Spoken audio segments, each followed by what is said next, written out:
Donc, le président de la République, Emmanuel Macron, est effectivement venu en août 2021. Un plan d'action conjoint a été signé entre l'Irlande et la France. Donc, quel est l'impact sur les relations entre les deux pays? Quels sont les points principaux de ce plan d'action?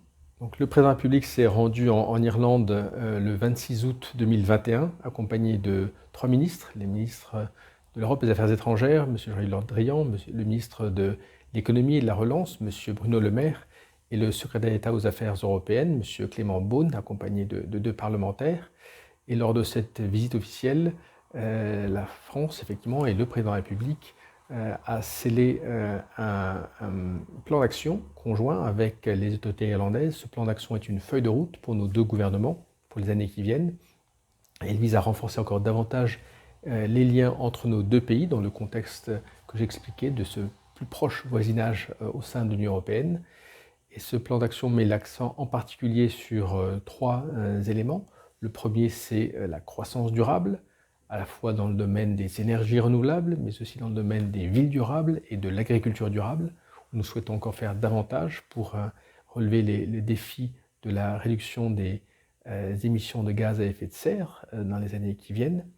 Deuxièmement, nous voulons faire davantage dans le domaine du numérique, du développement de l'économie numérique, à la fois par des règles communes au niveau de l'Union européenne, mais également par une plus grande coopération entre nos entreprises, grandes ou petites. Et l'on sait bien qu'il y a ici en Irlande un terreau particulièrement favorable pour les entreprises du numérique.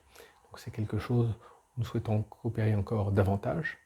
Et troisièmement, c'est tout le domaine de l'enseignement supérieur et de la recherche, domaine dans lequel les coopérations sont déjà extrêmement fortes entre l'Irlande et la France. Nous avons déjà aujourd'hui plus de 45 doubles diplômes entre universités françaises et irlandaises. Nous voulons porter ce chiffre à 60 dans les quelques années qui viennent. Un accord de coopération a été signé entre 4 universités de Bretagne et des universités irlandaises. Et donc c'est un domaine dans lequel nous voulons faire encore beaucoup plus, même si déjà aujourd'hui, l'Irlande est la première destination des étudiants irlandais en échange Erasmus et le premier contingent des étrangers européens ici en Irlande, c'est le contingent français.